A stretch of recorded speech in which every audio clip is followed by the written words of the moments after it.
everyone, my name is Zinni Zhang, and today we're going to be doing an intermediate level lesson on how to master virality.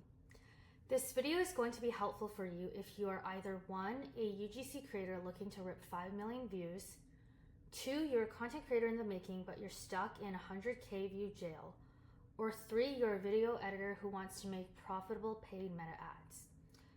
The reason why this lesson is applicable to such a broad audience of people is because the underlying principles of marketing are the same across all social media, are the same across all forms of content.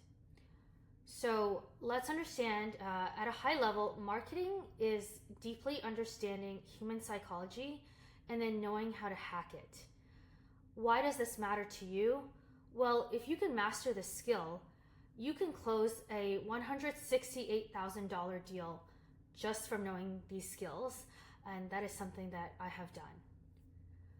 Who am I and why should you trust me?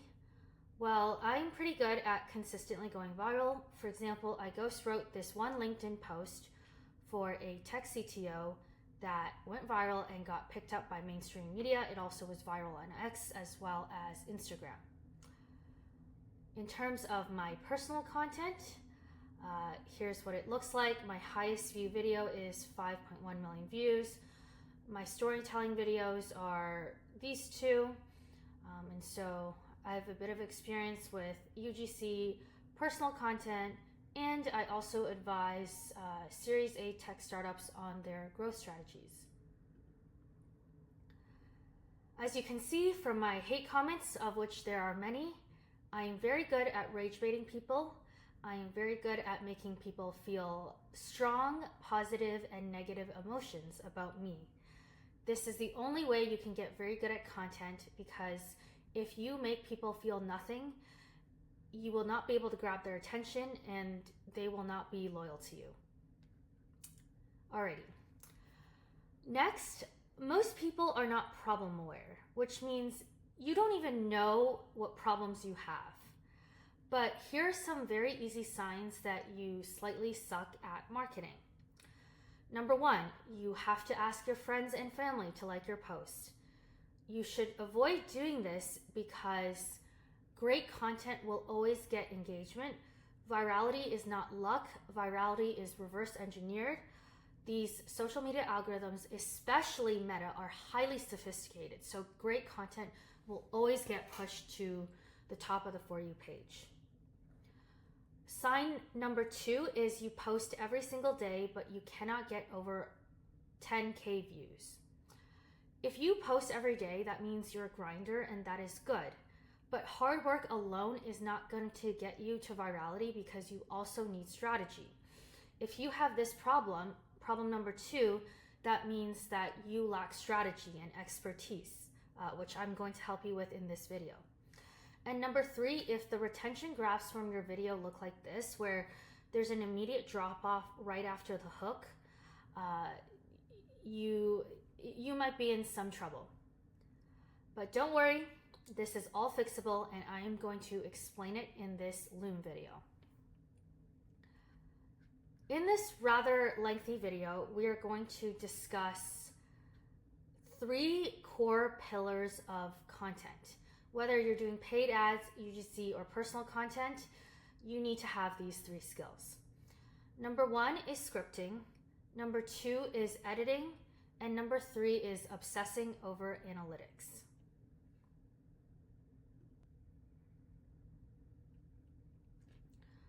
Scripting refers to the process of creating the backbone of the video. It's what you're going to say in the video. And the script is the backbone of a viral video. It's 80% of the impact. You cannot edit your way out of bad A-roll. So A-roll is the original raw footage with the human's talking face. No matter what crazy motion graphics you have, sound effects, or music, if the story itself, the script itself is bad, if your hook is bad, your video will never go viral. So scripting is the number 1 concept you need to understand in a viral video. There are 3 main topics I want to cover in scripting. And while I could do a 2-hour-long lesson on scripting alone, I'm going to try and keep it very high level. I'm going to keep it at an intermediate level. So what you want to understand is, one, hooks; two, the structure, which is the sentence. So let me go back for a second. Hooks, the hook is the first sentence of the video. The structure is all the subsequent sentences of the video, but not just the sentences themselves, but in what order you put them. And then three, there is a checklist that you should go through after you finish writing your script to ensure that it is in fact a script that is worth filming and editing and posting, because 80% of the work should happen in pre-production, which means before you film, you should be doing 80% of the work. And then post-production is after you film. It's all the editing, it's the hashtags, don't ever use hashtags, by the way, they're a gimmick. But post-production refers to everything after you film. So that's editing, sound effects, B-roll, music. So reiterating this one more time. Pre-production, which is scripting, you should spend 80% of your time on scripting and pre-production, and you should spend 20% of your time on post-production. So that's all the editing and fancy motion graphics. Alrighty, let's hop into it. So now that you know how important scripting is, we're going to spend lots of time on scripting. The first concept you need to understand is hooks. We have an extremely robust guide on short form video content, and since this is here, I'm not going to go in depth on everything, but I'm going to talk about hooks and structure. So hook is the first 1 to 5 seconds, so basically the first sentence of your video. And knowing how to craft a good hook is the difference between having a career on social media or not. If you can't stop somebody's scroll in the first 1 to 3 seconds, it doesn't matter, because they are going to scroll away. And here's an example of, I used to be really bad at hooks, and every single one of my retention graphs look like this. If you know how to have a correct hook and you have a great script, this is what the retention graph of a viral video looks like. So you're going to be able to retain 50% of the initial viewers after the entire video, which is highly impressive. This video got 3 million views. So as you can see, the way the social media algorithm works is, the more your retention graph looks like this here, the less views you're going to get. And the more your retention graph looks like a flat line, the more views you're going to get. It's very simple. Alrighty. If you haven't had your first viral video or post yet, I recommend that you copy. So you use this framework. It's called Steal, Understand, and Optimize. So if you're trying to start understanding hooks from zero, don't try and get creative and be super original. You need to study what already works, which means stealing. So what you're gonna do is, it's well documented here, but you can essentially go to TikTok or Instagram and study the hooks of a bunch of the most recent viral video using this method. You're going to build a bank of your own hooks, and then you are going to understand why those hooks went viral. This is called getting viral sense, because in social media, you can basically get to the beginner level by just copying scripts or copying your competitors. But until you actually understand why things went viral, you will not have viral sense, and you will actually not develop your own personal brand. So let me give you some examples of good and bad hooks. You want to ensure that the words you use in your hook trigger the viewer. For example, a very bad hook is how to develop better habits. A better hook is how to break your swear word habits. For example, some emotional keywords are academic weapon or 200 of you jail, or I'll go pull. What you're realizing here is the words in a hook are not generic. They're very specific. They reflect the time of the internet. All right, so this part, which is optimizing a great hook, we're not going to get into because we're trying to get down the fundamentals, but feel free to read this section at a later time. And let me just give you an example of a hook. So here is my personal Instagram content. And this is one of my better storytelling videos, my storytelling talking head videos. And here's my hook. I went to Harvard for 4 months, then dropped out because I think school is stupid.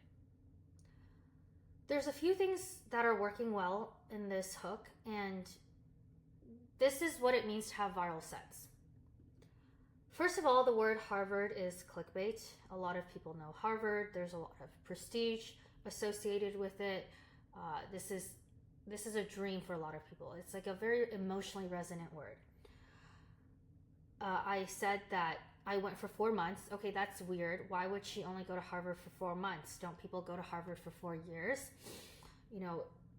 Then I said I dropped out. Okay, that's pretty controversial. Most people stay in school. Dropping out is looked down upon. Why would someone who is so smart and went to Harvard drop out of school? And I think school is stupid. Hearing somebody who went to Harvard say the word stupid and say school is stupid when you go into the best school in the world, that's very contradicting. Like, the viewer is now hooked because they feel like they can't proceed with the rest of their day without watching this video. And so these are all the factors that are working in a good hook. Great, so now that we understand what a good hook looks like, we've hooked our viewer, now it's time to actually tell the story.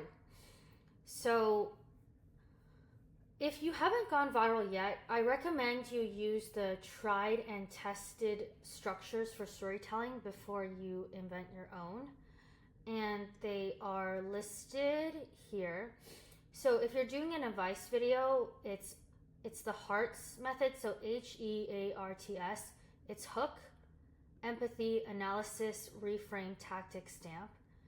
And then if you're unsure and you're in doubt, this is the general framework, which is hook, credibility, relatable problem, context, unobvious answer, explanation, example, summary, CTA.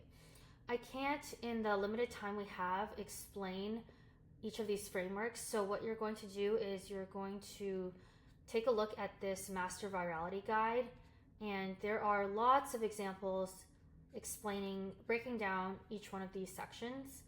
But basically, I highly encourage you to use these frameworks because almost every single content creator, if you sit down and watch the videos, they use some version of these two frameworks.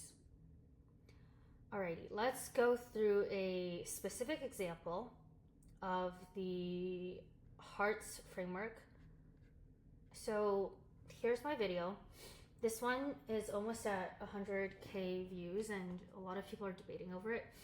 But okay, very simply, analysis means you're going to analyze the situation. Also, there's a missing piece, which is empathy. The reason why you have to have empathy is because in content, you never want to be talking down on people. People don't like it when you talk down on them. You want to be talking to people. You want to empathize with their pain points because no one's going to listen to you if you just start talking down on them and saying, oh, you should do this, you should do what, you should do A, B, C, D, because you don't even understand their pain points. You need to show that you have empathy and you earn the right for them to listen to you. And how do you do that? That's through empathy. That's through saying, I deeply understand your pain points. So that's what empathy is. And oftentimes hook and empathy will be the exact same line because, for example, in this video, lots of people think school is stupid. And so you're trying to connect with your viewer and earn the right for the rest of their next 30 seconds. Okay, so after we have hook and empathy down, we move on to analysis. So this is me analyzing my situation and reflecting on why. So this is my analysis of my personal behavior. Okay, as you can see, what I'm trying to say is, because I grew up Chinese, I was taught to get straight A's, and I chased perfection. And I made my parents very proud.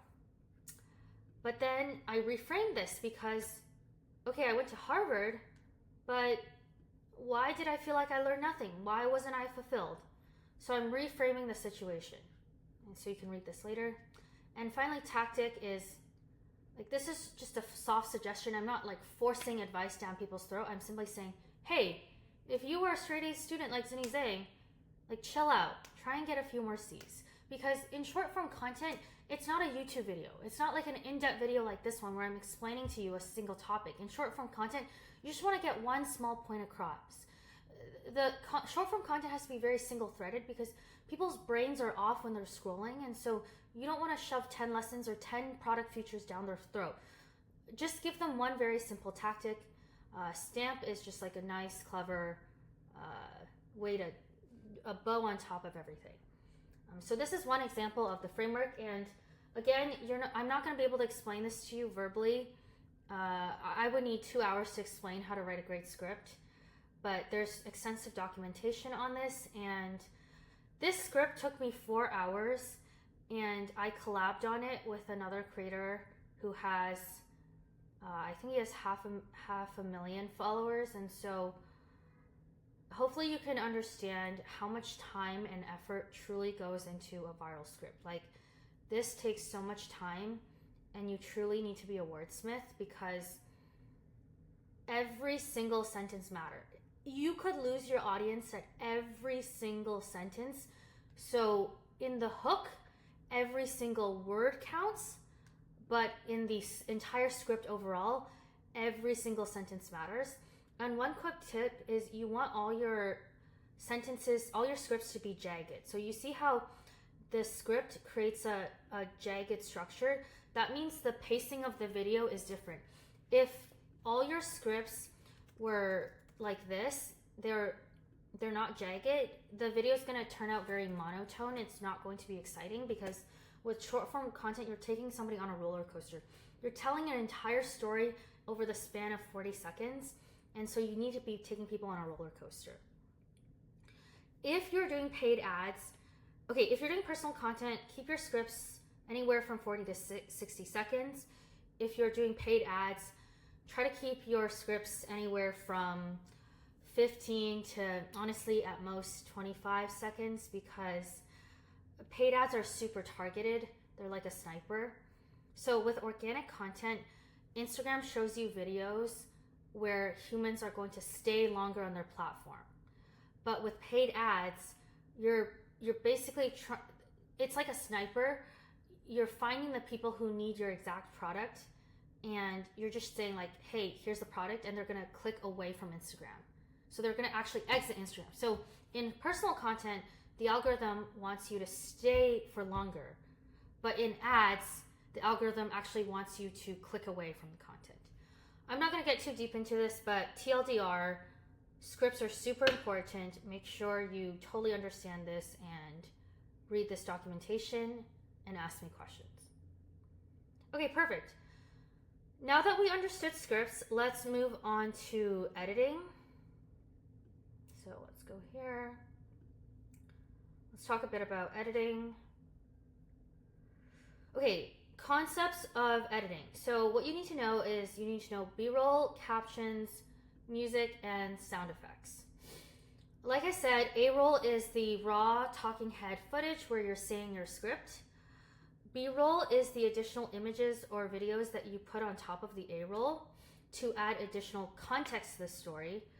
Captions are, as you can see these words here, because 50% of people on Instagram watch videos without sound.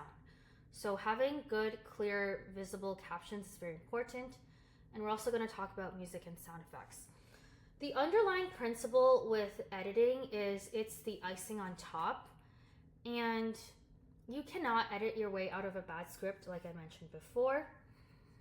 With editing, every additional icing and cherry on top has to add additional context to the story. It has to make sense.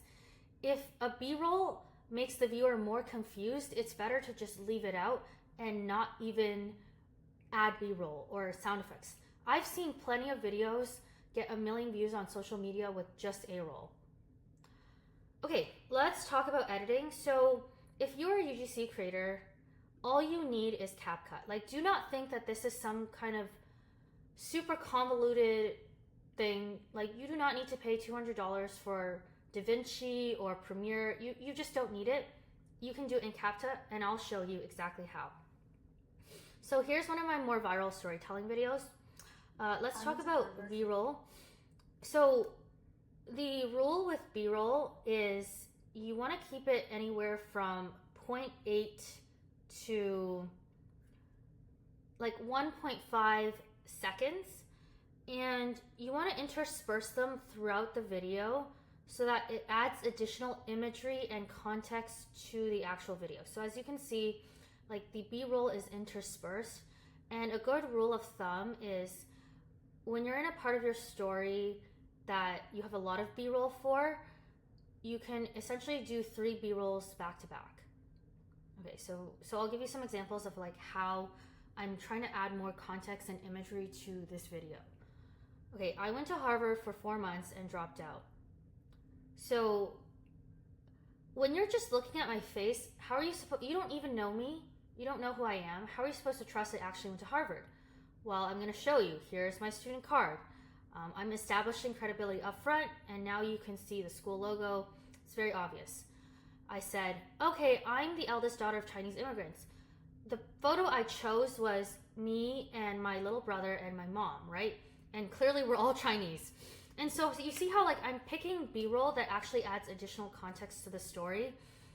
Like it would be very weird here if I showed a picture of me and my dad.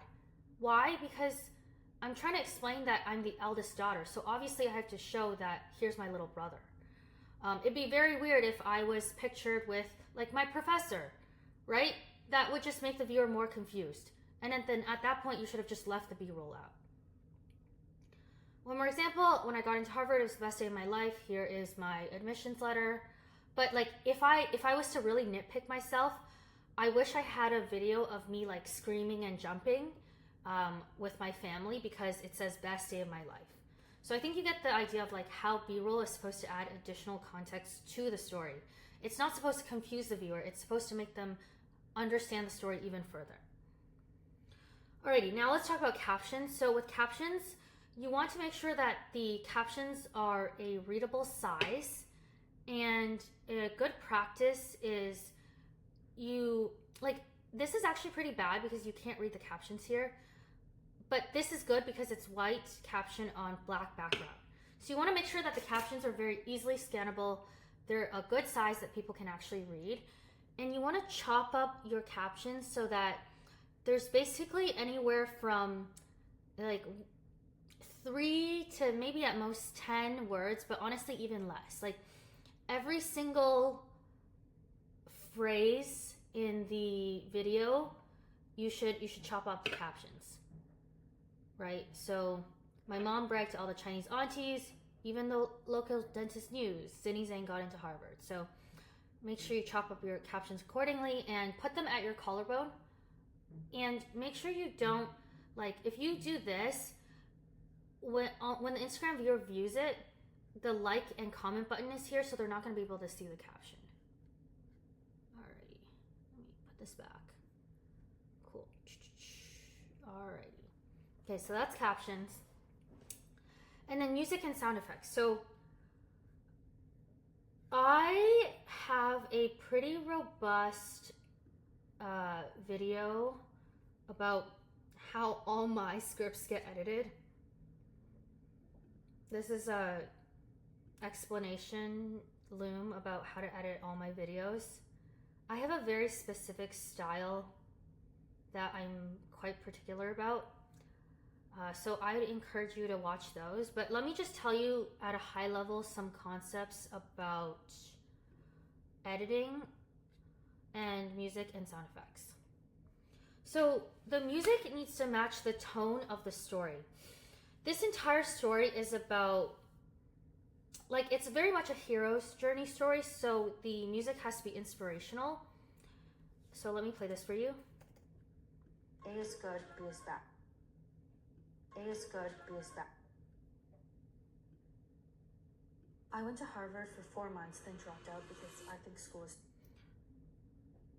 stupid. As the eldest daughter of Chinese immigrants, the day I got into Harvard. So you see the music is very upbeat and it's matching the vibe of the story. It's adding additional context to the A-roll. And this is a riser sound effect. For 4 months, then dropped out because I think you can even use sound effects to hook the viewer. So this is a riser. Riser is one of the most common sound effects that content creators use. And like I said before, there's entire videos about editing. There's an entire document about the most common music that people use in content. And we've listed what song you should use for which mood. So make sure you understand the mood of your video and then what song to use.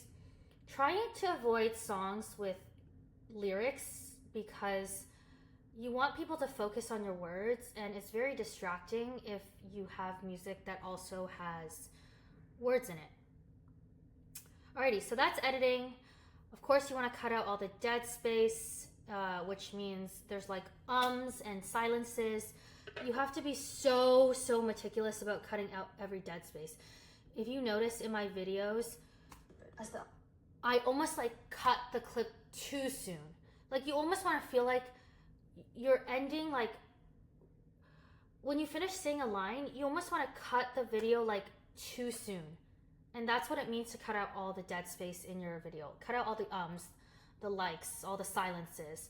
You almost want to be cutting the videos too short because people have zero attention spans on social media. Alrighty, let's keep moving along because we're at the 27-minute mark. Let's go back to our preface. Okay, so now that you kind of know the basics, the last piece of this is you have to obsess over the analytics. You have to check your retention graphs. You have to check your retention graphs. This is non-negotiable. This is the only way you're going to improve because your retention graphs will tell you what problem you're facing. If your retention graph looks like this, your hooks suck.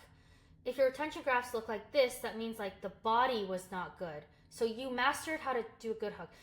If at the 5-second mark, you still have 50% of your viewers, you have finally mastered hooks. You don't need to worry about the hook anymore. Now you need to worry about the structure and the CTA.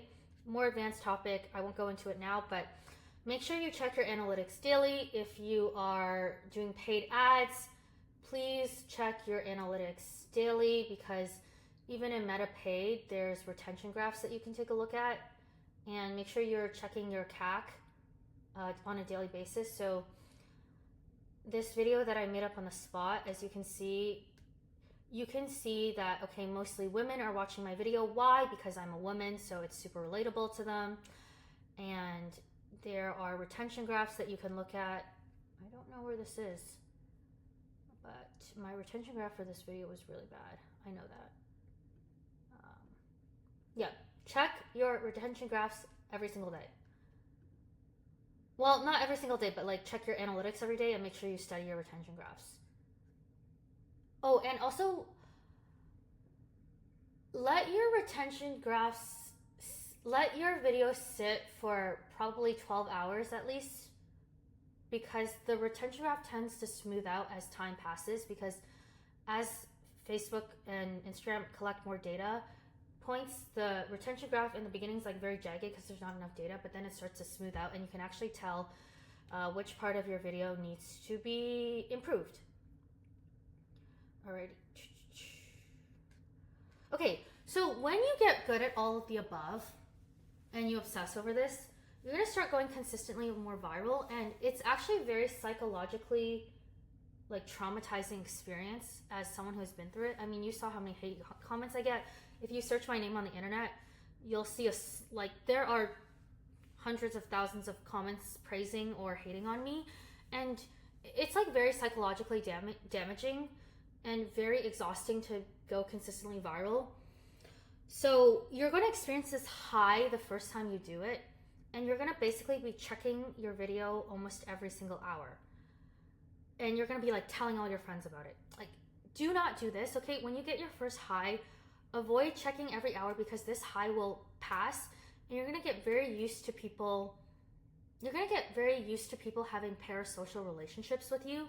When you get good at content, people basically think they know you better than they do, and they get emotionally attached to you, which is called a parasocial relationship. It's a one-way relationship, and it's very emotionally exhausting.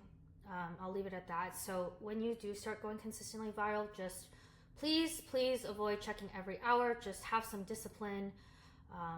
It's very exhausting. This is why content creators have to be friends with other content creators, because there's a lot of pain points.